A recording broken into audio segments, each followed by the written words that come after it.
ये रिफ्रैक्टोमीटर है, इसमें ना आप हनी के अंदर शुगर की मकदार कितनी है और हनी के अंदर पानी की मकदार कितनी है वो चेक करते हैं। जो स्टैंडर्ड हनी है ना, जो इंटरनेशनल म्यार है उसके ये है कि जिस 17% जो पानी की मकदार है ना वो म्यारी शहद होता है। अच्छा। यूरोपी कवानीन के मुताबिक 18% तक पानी की जो मकदार है ना वो इजाज़त है। 17 म्यारी है, 18% तक वो उनको इजाज़त है। पाकिस्तानी स्टैंडर्ड्स के मुताबिक 21% तक पानी हो सकता है। अगर 22% होगा वो हनी ज़ाया कर देंगे।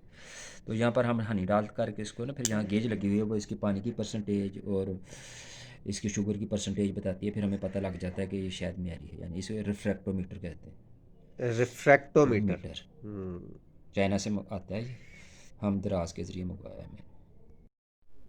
ये शहद है जी, बहुत ही खूबसूरत और बड़े नफीस तरीके से ये प्रोसेस्ड हो रहा है। ये बाल्टी है जिसमें ये जा रहा है। हाजरीन, पूरी दुनिया की मईशत में स्मॉल इंडस्ट्रीज का कॉन्सेप्ट इतना ज़बरदस्त कॉन्सेप्ट है कि आज बड़ी बड़ी स्टेट्स जिन्होंने अपनी इकोनॉमी को ऊपर उठाया, उस स्मॉल इंडस्ट्रीज की बुनियाद पे उठाया। चाइना जो कि आज सुपर पावर होने के लिए क्लेम कर रहा है, अगर चाइना के बारे में और उसकी मईशत के बारे में हम जानने की कोशिश करें तो पता चलता है कि छोटी छोटी वो इंडस्ट्रीज जो घरों के अंदर लगी हुई हैं, उनकी बुनियाद पर चाइना ने अपनी मईशत को इतना स्ट्रोंग किया कि आज वो पूरी दुनिया को आंखें दिखाने के काबिल है। पाकिस्तान में भी बाज़ जगहों पे स्मॉल इंडस्ट्रीज को फ़रोग देने की कोशिश तो की गई है, लेकिन ना तो रियासती सतह पे उस तरह से इसको फ़रोग देने की तरफ तवज्जो है और ना ही लोगों के जहनों में अभी तक इसकी अफादियत क्लियर है। आज हम डिस्ट्रिक्ट टोबा टेक्सिंग की तहसील गोजरा के एक छोटे से मोहल्ला में मौजूद हैं और एक घर के अंदर दाखिल हुए हैं। इस घर में स्मॉल इंडस्ट्री यूनिट जो हमारे सामने, जो अभी आपके सामने हम लेके आएंगे, और वो शहद का यूनिट है। शहद की अफादियत से तो आप वाकिफ हैं, लेकिन खालिश शहद का और अच्छे शहद का मिलना एक बहुत बड़ा मसला है। हम यकीन से कहते हैं कि हमारी मालूमात के मुताबिक जब हम इस जगह पर आए हैं तो इस यकीन के साथ आए हैं कि हम आपको एक अच्छे और बेहतरीन शहद से मुतारिफ करवा सकें। ये हम घर के अंदर दाखिल हुए हैं। ये स्मॉल इंडस्ट्री यूनिट है एक। ये आ, ये इधर कैमरा करें ज़रा। ये शहद की छोटी छोटी डबियाँ पड़ी हैं। ये एक छोटा सा कारखाना है जिसकी लीगल फार्मेलिटीज़ क्या हैं वो हम इनके ऑनर से पूछेंगे, क्या वो मुकम्मल की गई हैं। इसका ये जो बोतल है, ये बिग बी के नाम से ये शहद है। तो हम इनसे पूछेंगे कि क्या इस शहद के तमाम लीगल फार्मेलिटीज़ पूरी हैं, ट्रेडमार्क रजिस्टर है, रजिस्ट्रेशन है, फूड अथॉरिटी की तरफ से आपको अप्रूवल है। इन सारी बातों के मुतल्लिक हम इनके ऑनर से बात करेंगे। अस्सलाम वालेकुम। वालेकुम अस्सलाम। क्या हाल है जी? अब्दुल्ला अल्हम्दुलिल्लाह साहब ठीक ठीक ठाक, हैं? सब शुक्र है। खैरियत से बैठे? जी, हम इस वक्त इस यूनिट के अंदर दाखिल हो चुके हैं और हमारे साथ हाकिम नवाज साहब जो कि बिग बी हनी इसके ऑनर हैं। ये बिग बी हनी की बोतल आपके सामने है, इसके ऑनर हैं हाकिम नवाज साहब। ये जो आपने टैग लगाया हुआ है, जी जी। पहले तो हमें ये बताएं कि ये शहद आप किस तरह से ये बड़ी मक्खी का फार्मी शहद है, ये आपने लिखा हुआ है। जी जी। तो ये बताएं कि फार्मी शहद क्या होता है और फिर ये बड़ी मक्खी का ही क्यों है, इसके हवाले से हमें पहले बताइए। फार्मी शायद वो है जो यूरोपियन मक्खियों को ना एक डब्बों में पाला जाता है ना। पाकिस्तान ने ऑस्ट्रेलिया से ये इंपोर्ट की थी मक्खियाँ। जी, आप ये लगाएं प्लीज़,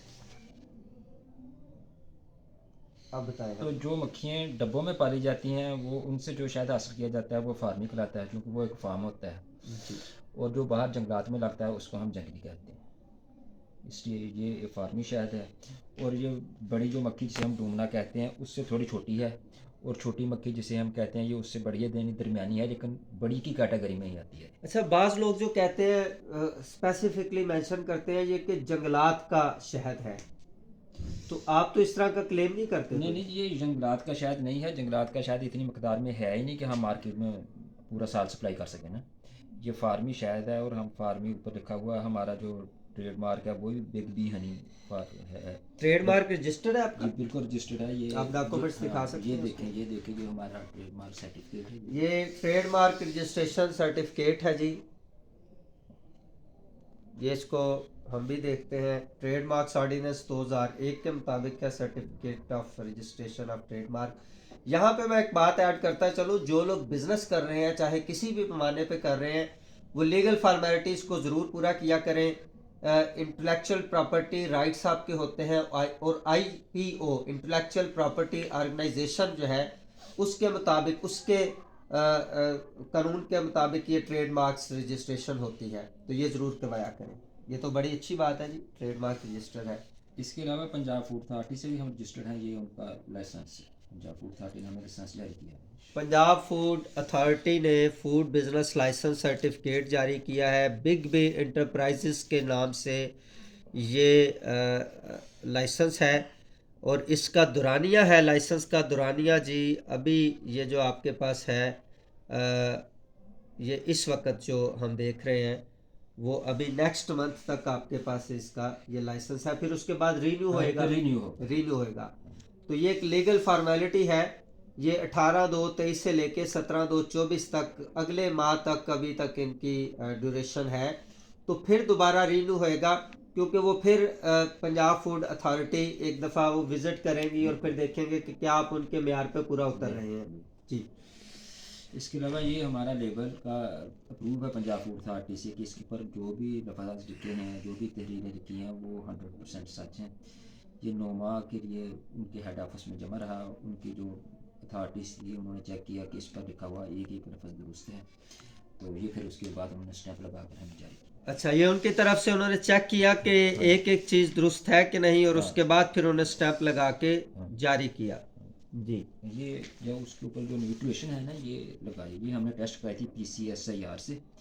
ये टेस्ट यानी कि इसके अंदर मॉइस्चर कितना है, ऐश कितना है, इसके अंदर फैट है या नहीं, प्रोटीन अच्छा, है ये सारा जो एक्चुअली ये हम इसको कह सकते हैं कि ये केमिकल एग्जामिनेशन है सारा। हाँ जी, हाँ जी। इसमें हर चीज़ जो इंग्रेडिएंट्स है उनको चेक किया गया कि किस तरह से ये इंग्रेडिएंट्स। पंजाब फूड अथॉरिटी का हुक्म था कि आपने जो लिखने हैं ना इंग्रेडिएंट्स और इसकी जो न्यूट्रिशन वैल्यू है वो आपने लैब से टेस्ट करवानी है। फिर इसके हमने 25,000 के टेस्ट करवाकर फिर लगाई थी। ये टेस्टेड है सारी चीज़ें जी सर। यानी आपकी सारी लीगल फॉर्मेलिटीज़ भी पूरी हैं जी सर। बड़ी अच्छी बात है जी। आपने बड़े कॉन्शियस वे में आप ये एक छोटा सा कारोबार कर रहे हैं अपने घर के अंदर, कारखाना। अच्छा, ये क्या चीज़ है, ये क्या चीज़ है? ये जब पंजाब फूड अथॉरिटी लाइसेंस जारी करती है ना, उससे पहले ये सैंपल लेती है हनी का कि ये हनी ठीक है भी या नहीं। ये इन्होंने हमारा 2 दफ़ा लिया ये, और ये दूसरी 2 सैंपल है, ये दोनों अल्हम्दुलिल्लाह पास हुए हैं।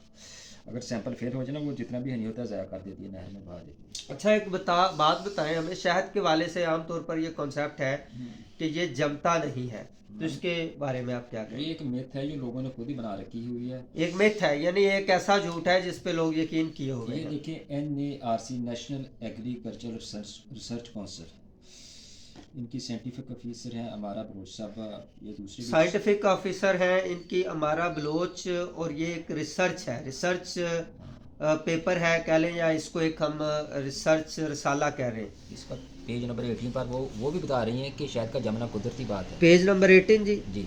इस रिसाले के जो मरतबीन हैं उनमें हमारा बलोच साइंटिफिक ऑफिसर हैं, आमिर मुमताज़ हैं principal scientific officer food science research institute, doctor Numan Rashid Siddiqui हैं, डॉक्टर राशिद महमूद हैं।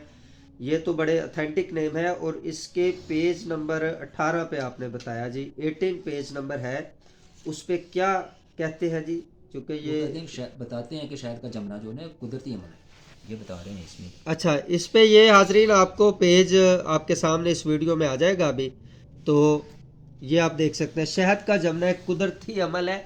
अच्छा, आमतौर पर ये कंसेप्ट होता है कि शहद अगर जमता है तो वो खालिस नहीं है। अब इस रिसर्च के मुताबिक ऐसी कोई बात नहीं है, तो फिर ये क्यों बात बनी है इस तरह से? बस लोगों ने बहुत सारी बातें अपनी तरफ से लोग भी बना लेते हैं। लोग तो दीन के मतलब बड़ी बड़ी बातें खुद ही बना रखी हैं। ये तो फिर शायद आपको पता है। ठीक है, तो हमें आप सिर्फ हमें बातें ही करते रहेंगे, बताते रहेंगे, या कोई हमें शायद थोड़ा सा चेक भी करवाएंगे? ले जी, शहद हम चेक करते हैं। ये तो थोड़ा सा जमा हुआ है ना? हाँ जी, है। जी शहद जमा हुआ। हम्म।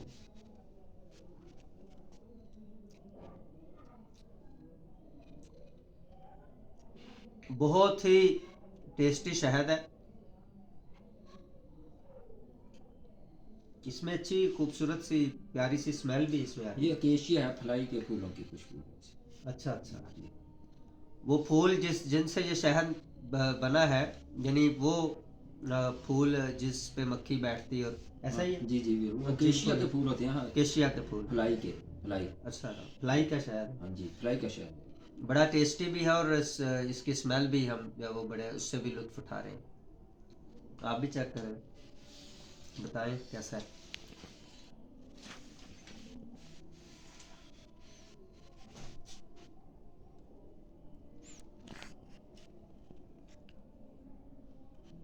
अच्छा। हाजरीन, बिजनेस चाहे छोटा हो या बड़ा हो, कारोबार और तजारत में अल्लाह तबारक व तआला ने बड़ा रिस्क रखा है। और बिलखसूस इस तरह की प्रोडक्ट का, शहद हो गया, खजूर, जो कि नबी पाक सल्लल्लाहु अलैहि वसल्लम की पसंदीदा चीज़ें हैं, उनका कारोबार करना और ईमानदारी से करना, ये बड़ी ही खुशी की बात है। और अल्लाह ने इसमें बहुत बरकत रखी है। नौजवानों को चाहिए कि वो कारोबार की तरफ राग़िब हों, मतवज्जो हों, क्योंकि कोई मुल्क हो, कोई ख़ानदान हो या कोई फ़र्द हो, उसकी मईशत सिर्फ़ और सिर्फ कारोबार की वजह से अपग्रेड हो सकती है। हम ये चाहते हैं कि पाकिस्तान की मईशत अपग्रेड हो, बेहतर हो, ताकि आप और हम इस मुल्क के अंदर खुशी के साथ ज़िंदगी बसर कर सकें। अल्लाह हम सब का हामी और नासर हो।